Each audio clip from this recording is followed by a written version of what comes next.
Nine realms में thousands of years से उस दिन को सेलिब्रेट किया जाता आ रहा है जब ओडिन ने लोफी, जो कि किंग ऑफ फ्रॉस्ट जाइंट्स है, उसके अगेंस्ट बैटल डिक्लेयर किया था और उसे डिफीट भी कर दिया था। जब ओडिन को लोकी के बारे में पता चला, जो लोफी का बेटा है, ओडिन ने स्पेयर कर एसगार्ड में उसे जगह दे दी और उसे भी अपने ही बेटे थॉर की तरह ट्रीट किया। लेकिन क्या होता अगर ओडिन का लक उस दिन बदल जाता और लोफी की आर्मी की जगह एसगार्ड की आर्मी हार गई होती, और जैसा लोकी को एसगार्ड लाया गया वैसे ही ओडिन की डिफीट होने के बाद थॉर को योटनहाइम लेके गए होते, क्या फिर भी थॉर गॉड ऑफ थंडर होता? What if Thor was raised by frost giants? Welcome to Freaking Life, and with no delay, let's make the start.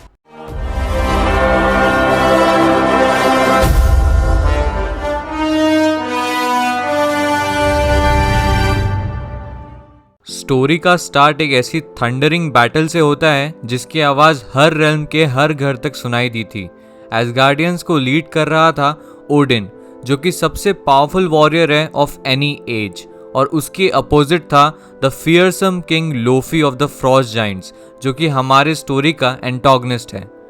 Lofi ही एक ऐसा बंदा था जिसने ओडिन को रेल्म्स में पीस लाने से रोका हुआ था, और पीस के लिए ओडिन को ये वॉर डिक्लेयर करनी ही पड़ी थी। ओडिन ने लोफी को ये समझाया कि surrender Lofi, you can end this senseless bloodshed, लेकिन लोफी का रिस्पॉन्स ओडिन के फेवर में नहीं था और ही replied, and grow fat and soft under your rule, a frost giant would rather die first. दोनों के बीच में ये बैटल डेज नहीं, मंथ्स नहीं, सेंचुरीज नहीं, बल्कि इतना लॉन्ग लास्टिंग चला कि उसका काउंट रखने वाला कोई जिंदा बचा ही नहीं। लोफी और ओडिन दोनों ही इक्वली अपनी अपनी पावर का प्रोजेक्शन कर एक दूसरे को कट थ्रोट फाइट दे रहे थे, और हर स्टोरी में जैसे लक हीरो को फेवर करता है और हीरो फिर विलन को मार देता है।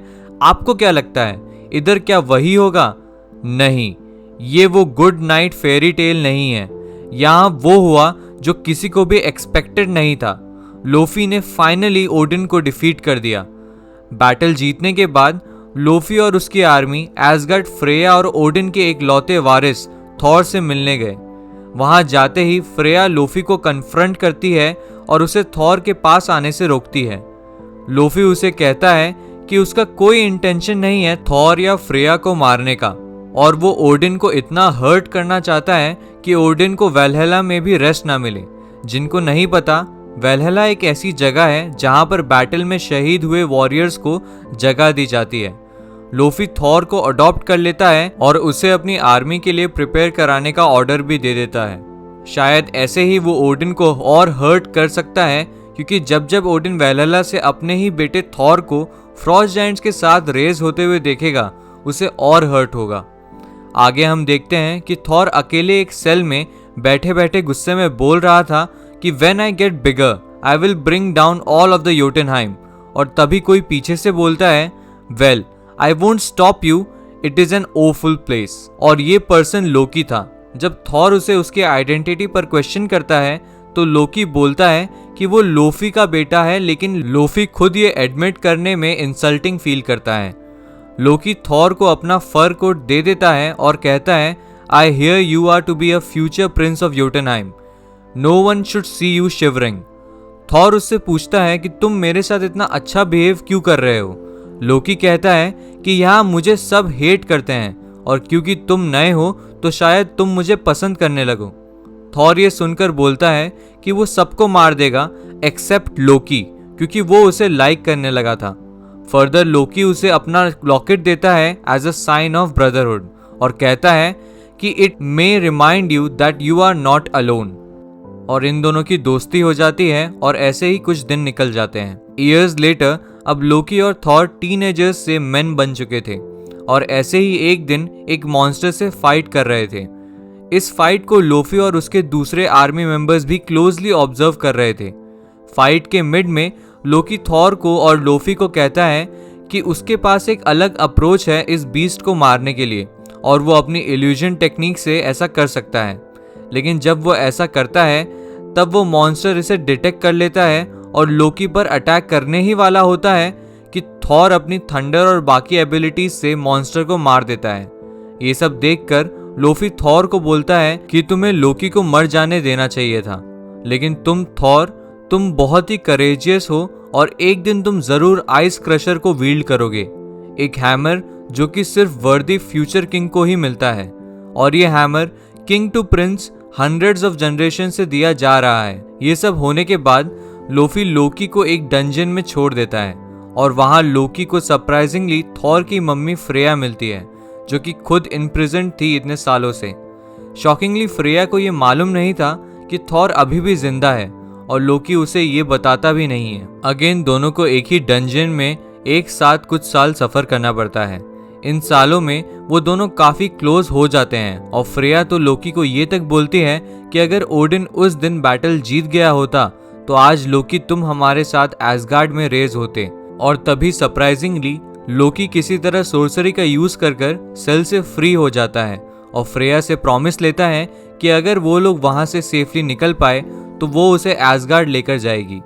ऑन द अदर साइड हम थॉर को इतने सालों बाद और भी पावरफुल और माइटी फॉर्म में देख पाते हैं और एक दिन लोफी के कोर्ट में थॉर और एक आर्मी मेंबर ग्रिम की बहस हो जाती है। बात इतनी आगे बढ़ जाती है कि वो दोनों एक ड्यूल में एंगेज्ड हो जाते हैं। एट लास्ट थॉर ग्रिम को हरा देता है और ये देखकर लोफी फाइनली उसे वर्दी समझता है और उसे आइस क्रशर हैमर वील्ड करने के लिए दे देता है। जब लोकी सेल से छूटकर बाहर आया तो उसे थॉर हैमर के साथ ही दिखा। दोनों रीयूनाइट होकर काफी इमोशनल हो जाते हैं, लेकिन उसी टाइम थॉर बोलता है कि अब उन दोनों को मुसलहाइम जाना होगा बैटल के लिए। बाद में लोकी इस प्लान को अबॉर्ट कर फ्रेया के साथ कहीं गायब हो जाता है। फिर थॉर और लोफी एसगार्ड के लिए निकलते हैं और थॉर लोफी से ये पूछता है कि उन्हें तो मुसलहाइम जाना था, to which Lofi replies there are enemies nearby, a traitor and a escape prisoner to be hunted. अब इससे हमें ये तो समझ में आ गया कि यहाँ किसकी बात हो रही है। कुछ और डिस्टेंस ट्रैवल कर थॉर और लोफी को लोकी और फ्रेया दिख जाते हैं।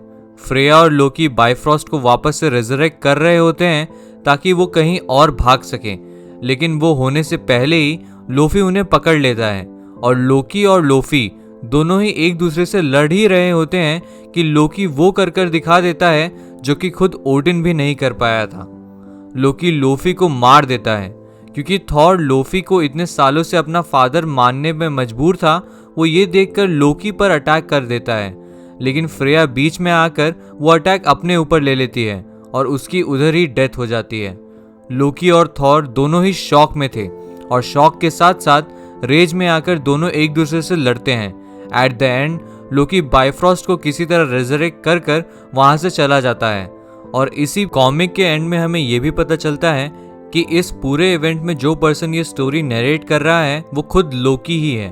तो ये थी what if Thor was raised by frost giants की story and that's a wrap for this episode. आपको ये स्टोरी अच्छी लगी तो इसे लाइक, शेयर और सब्सक्राइब करना ना भूलें। Also press the bell icon so you never miss an update from freaking life. मिलते हैं नेक्स्ट एपिसोड में। Stay tuned.